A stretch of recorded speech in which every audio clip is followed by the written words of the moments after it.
O programa a seguir é uma produção independente. Seu conteúdo é de total responsabilidade de seus idealizadores.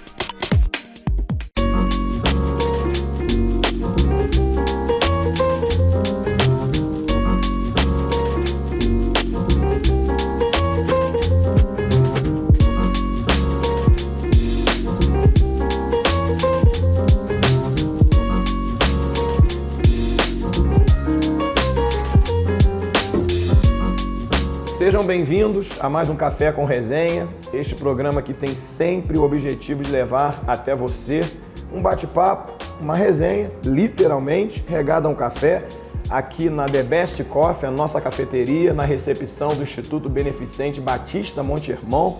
E hoje nós temos o prazer de receber um bate-papo que eu tenho certeza que vai ser muito instrutivo, que também será um bate-papo de aprendizado aqui, de compartilhamento de ideias e conhecimentos, porque eu recebo o defensor público, o doutor Sérgio Sampaio, defensor público aqui na nossa cidade. Então, com certeza, muitas demandas, não é? Na área jurídica aí da justiça sendo tratada. Doutor, um prazer recebê-lo aqui no nosso programa com bate-papo. O prazer é todo meu. Antes de tudo, eu quero dizer a honra que eu estou sentindo de estar diante da sua pessoa, porque eu já lhe conheço de longas datas. Ah, é? Sempre através de elogios, né? E hoje realmente eu me sinto emocionado de estar aqui pessoalmente diante de ti. Obrigado pelo convite. Então é recíproco. E eu também me sinto assim meio que em casa, né? No sentido do trabalho profissional, porque sempre disse que sou um amante do direito. Eu amo direito. Na realidade, eu amo direito e não sou tanto adepto da prática do judiciário, mas o direito em si eu amo. E já amo há muito tempo, tanto é que fiquei feliz quando minha filha Júlia decidiu também fazer direito. Foi fazer longe, lá em Florianópolis, né? Coisa de jovem. Agora voltou, está aqui na cidade. E é uma área que eu gosto muito, que eu até sou suspeito para falar, mas eu costumo dizer que qualquer pessoa que gosta de estudar e de ler, que começa a estudar direito, se apaixona. Dificilmente não vai se apaixonar, não é isso? E aí eu queria que o senhor contasse um pouco da sua carreira, doutor, né? Como que o senhor chegou a defensor público, contasse um pouquinho para a gente aqui da sua carreira. Na verdade, você usou bem uma expressão, né, de que quando a gente escolhe uma carreira, a gente se apaixona. Na verdade, lá pelos idos de 70 e pouquinho, quando eu estava no segundo grau, na época em que existia uma matéria chamada Moral e Cívica. Moral e Cívica. Que deveria existir ainda, né? Até hoje. Deveria existir. Até hoje. Nos faz muita falta a juventude de hoje em dia, esse tipo de ensinamento. Eu tinha uma professora de Moral e Cívica que eu não sei por que cargas d'água ela resolveu fazer um júri simulado na turma. Eu tinha lá meus 16 para 17 anos, por aí. E como eu era representante de turma, ela me escolheu para montar toda a cena, todo o episódio, escolher os personagens e tal. Ela, sem nenhuma interferência, me deu essa missão e eu, com os meus 16 anos, não tinha a mínima ideia do que era um júri, a não ser por televisão, filme ou cinema, ou novelas e tal. Eu abracei a causa, só que eu não sabia por onde começar, né? E um belo dia eu fui tocado por Deus de ir até a Faculdade de Direito da Universidade Federal Fluminense, que eu não tinha nenhuma referência de como fazer um júri. Não conhecia livros, não conhecia nada. E lá, humildemente, cheguei na recepção da faculdade, uma funcionária escutou lá a minha angústia e me encaminhou para um determinado senhor, que por um acaso era o diretor da faculdade. Ele me recebeu muitíssimo bem, como um aluno de colégio público, né, de segundo grau. Me explicou tudo o que eu precisava me explicar, me ajudou a fazer um roteiro e tal. E por um acaso, nessa época eu estava lendo um livro chamado Casa de Pensão, de um autor chamado Aloysio Azevedo, que havia um crime, um assassinato, né, na história desse livro. E aí eu resolvi, quase que como uma peça de teatro, adaptar esse livro ao meu júri. E eu combinei com os colegas de turma de que não haveria nada de vamos condenar, vamos absolver e tal, de acordo com as convicções de cada um. Só escolhi lá quem seriam os jurados, quem seria o promotor, quem seria o juiz, e eu, como conhecia já a história do livro, eu resolvi ser o advogado de defesa do cidadão lá que estava sendo julgado pelo assassinato. O detalhe é que nesse período de 16 para 17 anos, como é até hoje, nós somos compelidos já a decidir o nosso futuro. Através de escolher lá uma determinada carreira. E até então eu tinha a convicção de que iria fazer medicina. Medicina. Seria o que eu iria escolher no Instituto Sesgran Rio, né? Eu iria lá fazer meu vestibular e seria para medicina. Pois bem, e aí fomos fazer esse júri e devido à minha empolgação e meu conhecimento de causa, o júri resolveu por bem absolver lá o personagem lá que estava sendo julgado. E a professora, também não sei por quais motivos, achava que o cidadão tinha que ser condenado. E aí ela levanta lá do fundo da sala, vem até a nossa presença ali e diz que se o rapaz não fosse condenado, se o réu não fosse condenado, a turma iria ser reprovada. Aí foi o bastante para eu subir na mesa da professora. Eu fiz um discurso como nunca antes havia sido feito. Aí surgiu o advogado. Colégio, e aí surgiu o advogado. Surgiu o advogado. E naquele exato momento, dentro do meu discurso, eu disse que eu jamais iria concordar com esse tipo de atitude, né, de opressão, de imposição, e que eu iria defender realmente todos aqueles que precisassem. Eu sei que eu fui aplaudido de pé pela turma inteira. E a partir daquele momento eu resolvi trocar medicina por direito. Fui eu fazer o vestibular para direito, eis que eu passo para a Universidade Federal Fluminense. E vou eu lá para a Faculdade de Direito da UF, e quem eu encontro como professor? O mesmo diretor que me deu as orientações que eu tanto precisava. E é lógico que no primeiro momento, a primeira coisa que eu fiz foi agradecer a ele. E ele me disse uma coisa até muito interessante, que Deus nos dá o livre-arbítrio, né, de nossas próprias escolhas. Mas ele entendia que não era bem assim, que as coisas não acontecem só pelo livre-arbítrio. Tem sempre ali o dedo de Deus para dar uma certa direção. E realmente naquele momento eu vi que para quem estava com a convicção de que ia fazer medicina, ter acontecido aquele acidente de percurso, digamos assim, ter escolhido ir para o direito. Enfim, fiz lá os meus 5 anos de faculdade, me formei em 84 e ainda na faculdade eu fiz um concurso público para trabalhar no Tribunal de Justiça, passei, fiquei uns 12 anos trabalhando como funcionário da Justiça. Nesse período eu fiz escola da magistratura e lá num determinado momento nós, colegas de turma, resolvemos fazer um concurso para saber como é que estava a nossa capacidade, né, de estudo e tal. E eu resolvi me inscrever para o concurso da Defensoria Pública aqui do Estado do Rio de Janeiro, sem muita convicção de que eu queria realmente ser defensor público. Mais uma vez aí vem a mão de Deus. A mão de Deus. E eu passei no concurso em 94 para defensor público. O senhor está na Defensoria desde 1994? Como defensor público, aproximadamente 25 para 26 anos. E assim que eu passei no concurso, uma das primeiras e quase únicas cidades que eu trabalhei foi exatamente Teresópolis. Eu trabalhei aqui há 25 anos atrás, trabalhei aqui há aproximadamente 5 anos. Há 25 anos atrás eu trabalhei até os idos de 99 para 2000.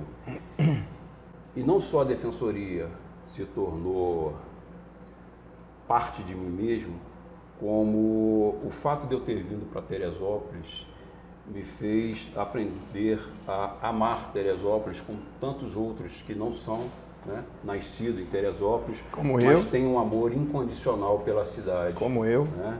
Com todos os problemas que Teresópolis tem, como qualquer outra cidade tem, ainda assim foi a cidade que eu escolhi para um dia voltar e terminar a minha vida como defensor público, digamos assim. E aí o senhor pretende terminar aqui então?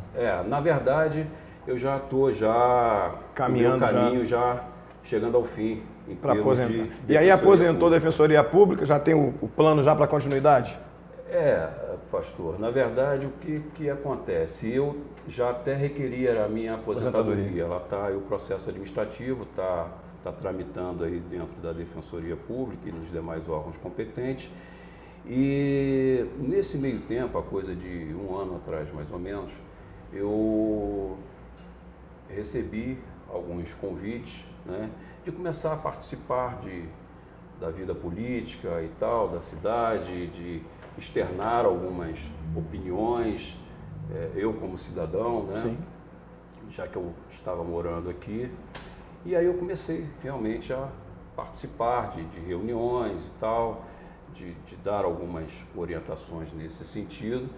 E daí me surgiram alguns convites para que depois que eu viesse me aposentar como defensor público, tentar seguir pela carreira política, e coisa que realmente eu venho pensando com mais profundidade. E aí o senhor, para transitar nesses 3 poderes, né, que parece que poderá ser um caminho seu, entre o Executivo, o Judiciário e o Legislativo, são 3 poderes que, como todos os que trabalham em qualquer um deles, dizem que tem que caminharem juntos.